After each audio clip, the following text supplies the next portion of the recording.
बिस्मिल्लाहिर्रहमानिर्रहीम। अस्सलाम वालेकुम। ये जी कल से एक ऑडियो काफ़ी वायरल हुई भी है, ग्रुप्स में भी आपने भी सुन लिया होगा, जिसमें एक आवाज़ जो कि कहा जा रहा है कि जनाब सैफुर रहमान साहब की है। वो ये बात कर रहे हैं कि जी जो ट्रांजैक्शंस हुई हैं वो cash box to cash box हुई हैं और वेबसाइट हमने बंद कर दिया है। तासुर ये दिया जा रहा है कि जी वेबसाइट का डाटा मैनेज किया गया है। तो ये काफ़ी सीरियस एक बात है और जो इसकी सोर्स है वो कोई आम यूट्यूब चैनल नहीं है, वो एक सहाफ़ी यूट्यूब चैनल है। और अब तक उन्होंने जो बातें की हैं जब से ये सारे केस स्टार्ट हुए हैं वो सारी सच साबित हुई हैं। लेकिन अगर आप ये कहते हैं कि जी इसकी ऑथेंटिसिटी क्या है, तो यहाँ पे हमें दो चीज़ें देखनी होंगी। सबसे पहली बात तो ये है कि सोशल मीडिया इस टाइम के ऊपर दो हिस्सों में डिवाइड हो चुका है, तकसीम हो चुका है। एक तरफ वो लोग हैं जो कि सैफुर रहमान साहब के साथ हैं और दूसरी तरफ वो लोग हैं जो इतना साथ नहीं हैं। तो जो पहला ग्रुप है उन्होंने तो यही कहना है कि जी ये ऑडियो जो है ये टेम्पर्ड है, ये फेक है। और बात उनकी भी एक तरह से आप कह सकते हैं कि ठीक भी हो सकती है। उसकी वजह यह है कि आजकल तो आप किसी की भी आवाज़ जो है वो चेंज कर सकते हैं, ऐसे सॉफ्टवेयर आ चुके हुए हैं। अब दूसरी तरफ जो ग्रुप है वो यही कहेगा कि जी ये ऑडियो जो है ये बिल्कुल ठीक है। अब सच क्या है? सच तो ये है कि जी जो ऑडियो होती है उसको प्रॉपर लैब से उसका टेस्ट होता है कि जी ये कितनी सच है। उसके बाद क्या वो कोर्ट में इस्तेमाल की जा सकती है, उसका एक अलग तरीका कार है। आपको पता है कि हमारे जो एक्स प्राइम मिनिस्टर थे उनके खिलाफ भी इस तरह की एक ऑडियो आई थी, लेकिन वो अभी तक जो है वो उनके खिलाफ इस्तेमाल नहीं की जा सकी। अब ये है कि जी क्या इस ऑडियो से जनाब सैफुर रहमान साहब को कोई नुकसान होगा?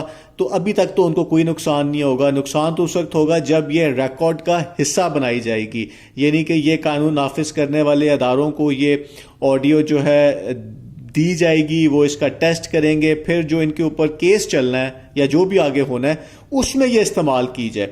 तो उससे पहले जो है इस ऑडियो को हम कह सकते हैं कि ये एक शॉक वैल्यू इसकी ज़रूर है और जो इन्वेस्टर्स हैं उनको सुन के ज़रूर ये लगा होगा कि भाई क्या हमारा जो वेबसाइट का डाटा है वो चेंज कर दिया गया है, क्या इस वजह से वेबसाइट नहीं चल रही। इस तरह के काफ़ी सवाल हैं, क्योंकि आपको पता है कि आज के दिन एक्टिवेशन चार्जेस वाला प्रॉफिट स्टार्ट होना था मिलना, लेकिन कंपनी ने कह दिया है कि जी वेबसाइट तो हमारे पास है ही नहीं।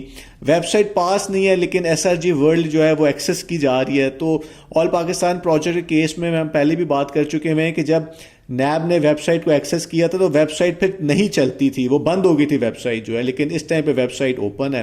तो इस तरह के काफ़ी सवाल तो हैं।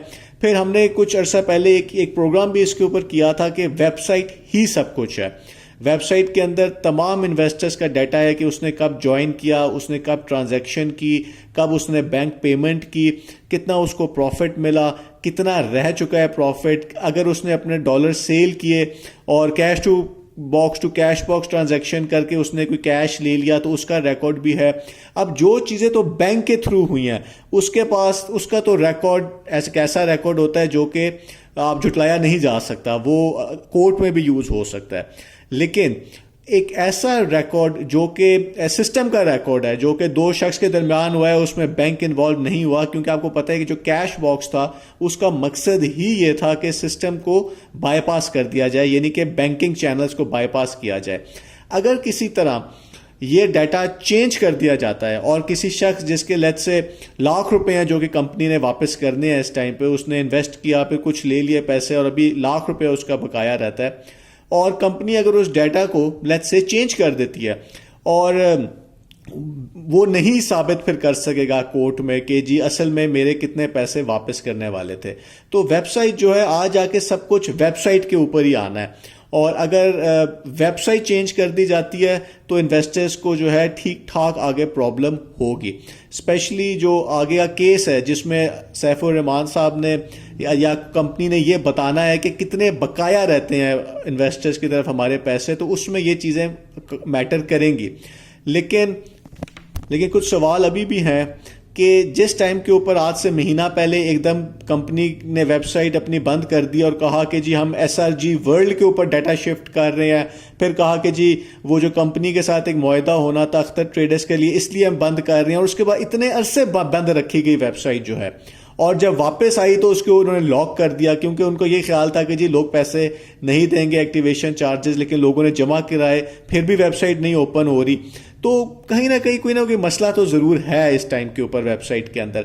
और जहाँ तक ऑडियो कॉल की बात है तो मैं फिर यही कहूँगा कि जी ये जर्नलिस्ट चैनल से आई है तो इसको हमें ईजी नहीं लेना चाहिए। लेकिन क्या ये कोर्ट में इस्तेमाल हो सकती है? इस तरह नहीं हो सकती। क्या कोई ऑडियो कॉल जो है वो कंप्यूटर से टैंपर की जा सकती है? बिल्कुल की जा सकती है। आप किसी की भी आवाज़ जो है वो कर सकते हैं। तो इसके ऊपर लेकिन इन्वेस्टर को सोचना ज़रूर चाहिए कि क्या हमारे इन्वेस्टमेंट जो है वो सेफ़ है या नहीं है। तो चलें देखते हैं कि जी आगे क्या सिचुएशन बनती है। बहुत बहुत शुक्रिया।